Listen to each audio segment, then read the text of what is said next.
क्या हाल चाल है। तो आप लोगों में से काफी लोगों का कमेंट आ रहा था कि Infinix note 50s 5G best है या फिर टेक्नो कर्व 5G बेस्ट है। तो इस वीडियो में मैं आपको बताने वाला हूँ कि इन दोनों ही फोन में से कौन सा अच्छा है, किसमें चीजें आपको अच्छी मिलती है, किसमें चीजें अच्छी आपको नहीं मिलती है और आपको कौन सा फोन लेना चाहिए। और टेक्नो और इन्फिनिक्स के बारे में कुछ ऐसी बातें भी बताऊंगा जिसको सुनकर आप हैरान हो जाओगे। खैर यहाँ पे हम सबसे पहले प्राइसिंग से बात करें तो टेक्नो जो है 16,000 का लॉन्च हुआ है 128GB रैम वाला, और इन्फिनिक्स 16,000 का लॉन्च हुआ है, बट यहाँ पे आपको 128GB देखने को मिलेगा। अब यहाँ पे इन्फिनिक्स के साथ एक बेनिफिट है कि यहाँ पे आपको रैम जो है ये ज्यादा मिलती है और इसका 256GB वाला वेरिएंट भी आता है। अब देखो यहाँ पे डिजाइन देखोगे तो दोनों ही फोन का टोटली डिफरेंट डिजाइन है दोस्तों। अब यहाँ पे सबकी अलग अलग पसंद है। आप बताओ कि आपको इन दोनों ही फोन में से किसका डिजाइन ज्यादा बेहतर लग रहा है। टेक्नो जो है ये थोड़ा सा फंकी लुक देता है, जेन जी लोगों को काफी ज्यादा पसंद आएगा। हालांकि इन्फिनिक्स का भी डिजाइन अच्छा है, मिनिमल सा है, काफी लोगों को पसंद आएगा ये डिजाइन। और दोनों ही फोन पॉलीकार्बोनेट बिल्ड के साथ आता है। इन्फिनिक्स में आपको वीगन लेदर वाला वेरिएंट भी मिल जाएगा, तो आप वीगन लेदर वाला भी ले सकते हो। बाकी दोनों ही फोन में सारी पोर्ट्स एंड बटन मिलते हैं,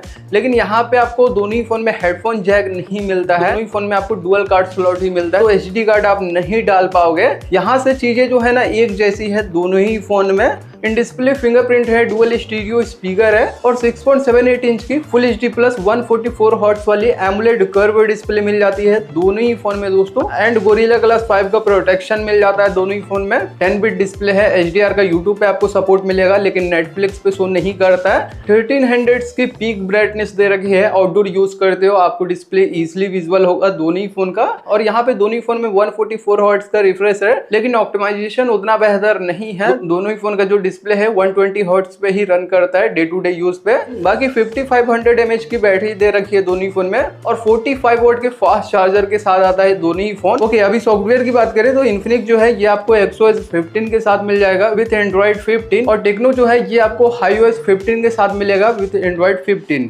अब देखो दोनों ही फोन का जो UI है आपको सिमिलर लाइक वाला देखने को मिलेगा दोस्तों। एंड दोनों ही फोन में आपको प्री इंस्टॉल एप्लीकेशन स्टार्टिंग में कुछ मिलेंगे, आप इजीली अनइंस्टॉल कर पाओगे। अब देखो दोनों ही फोन में AI के भी फीचर काफी सारे डाले गए हैं, तो AI के फीचर भर भर के दे रखे हैं दोस्तों। बाकी UI आपको दोनों ही फोन का स्टेबल मिलेगा, आपको ऐसा कोई दिक्कत देखने को नहीं मिलेगा।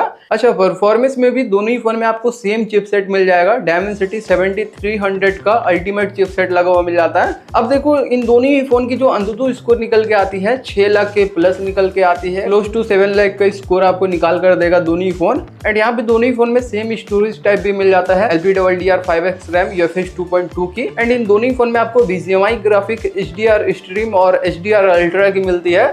देखो अगर आप गेम प्ले करते हो तो ये आपको 60 FPS की गेम प्ले करवा देगा। एंड ये फोन परफॉर्मेंस टारगेटेड नहीं है दोस्तों, तो अगर आप नॉर्मल से थोड़ा सा ऊपर गेमिंग करते हो तो ये आपको अच्छी परफॉर्मेंस निकाल कर दे देगा। तो ओवरऑल परफॉर्मेंस दोनों ही फोन का आपको सिमिलर लाइक वाला ही देखने को मिलेगा। एंड यहाँ पे बात आती है इन दोनों ही फोन की कैमरास की, तो दोनों ही फोन में आपको 64 मेगापिक्सल का प्राइमरी सेंसर मिल जाता है एंड 2 मेगापिक्सल का मैक्रो लेंस है, 3 मेगापिक्सल का सेल्फी कैमरा दे रखा है। लेकिन यहाँ पे एक मेजर चेंजेस है। देखो इन्फिनिक्स में आपको हेलो लाइट मिल जाता है, लेकिन टेक्नो में आपको कोई भी लाइट नहीं मिलता है। बाकी IMX सेंसर दे रखा है दोनों ही फोन में दोस्तों, तो फोटोज जो है अच्छे निकलते हैं, कलर्स वगैरह आपको अच्छे देखने को मिलेंगे। एंड ये दोनों ही फोन 4K वीडियो 30 FPS पे रिकॉर्ड कर सकता है, फ्रंट रियर दोनों ही से, तो ये काफी सही चीज है दोस्तों। एंड हाँ, कनेक्टिविटी की बात करें तो दोनों ही फोन एक 5G फोन है और आपको दोनों ही फोन में 5G++ नेटवर्क मिल जाएगा। एंड यहाँ पे दोनों ही फोन में खुद का डायलर है, तो आप बिंदास कॉल रिकॉर्ड भी कर सकते हो और 5G स्पीड वगैरह आपको अच्छे देखने को मिल जाएंगे दोनों ही डिवाइस के साथ। अब यहाँ पे दोस्तों बात आती है कि इन दोनों ही फोन में से कौन सा फोन लेना चाहिए, क्योंकि देखो यार जो लोग नया फोन लेने का प्लान करते हैं वो वैसे ही कंफ्यूज रहते हैं। और ये जो ब्रांड करती है ना, एक ही फोन को रिकॉपी करके अदर नाम के साथ अदर ब्रांड में लॉन्च कर देती है, ये बिल्कुल भी अच्छा नहीं करती है, लोगों की कंफ्यूजन को और बढ़ा देता है ये ब्रांड लोग यार। अब देखो टेक्नो जो है इन्फिनिक्स का ही भाई है, ये दोनों ही कंपनी एक ही ब्रांड के होकर आती है। दोनों ही फोन में आपको कोई भी मेजर चेंजेस देखने को नहीं मिलेंगे। अगर मैं आपको ऑन पेपर दिखाऊं तो आपको एक डिजाइन में चेंजेस देखने को मिलेगा। एंड इन्फिनिक्स में हेलो लाइट दिया हुआ है, जबकि टेक्नो में आपको हेलो लाइट नहीं मिलता है। और यहाँ पे आपको इन्फिनिक्स में 8128 वाला वेरिएंट मिलेगा, जबकि आपको टेक्नो में 6/128GB वाला मिलेगा। और इन्फिनिक्स के साथ एक चीज अच्छा है कि इसमें जो बैक कवर दिया हुआ है वो आपको सिलिकॉन वाला मिलता है, उसको थोड़ा सा टाइम लगेगा खराब होने में, लेकिन टेक्नो के साथ आपको डार्क ट्रांसपेरेंट कवर मिलता है जो कि जल्दी खराब हो जाएगा। अब ओवरऑल यहाँ पे देखा जाए तो मैं आपको रिकमेंड करना चाहूंगा कि देखो, अगर आपको डिजाइन वगैरह से उतना कोई ज्यादा मिसर नहीं करता है तो आप डेफिनेटली यहाँ पे इन्फिनिक्स को ले सकते हो। बाकी ओवरऑल दोनों ही फोन जो है सिमिलर लाइक वाला है, आप टेक्नो का लो या फिर इन्फिनिक्स का लो, बात एक ही है। यूआई वगैरह का भी एक्सपीरियंस आपको एक ही देखने को मिलेगा, इवन फीचर्स वगैरह भी एक ही आपको मिलेगा। ऐसा नहीं है कि भाई इन्फिनिक्स में कम है या फिर टेक्नो में ज़्यादा है, तो ये सब नहीं है। बाकी आप अपनी राय बताओ, आपका क्या कहना है इन दोनों ही फोन के बारे में। बाकी आप इस वीडियो को लाइक कर दो, चैनल को सब्सक्राइब कर लेना और बेल नोटिफिकेशन को ऑल पे रखना। मिलते फिर से किसी और ऐसे वीडियो में, तब तक के लिए बाय बाय मेरे भाई।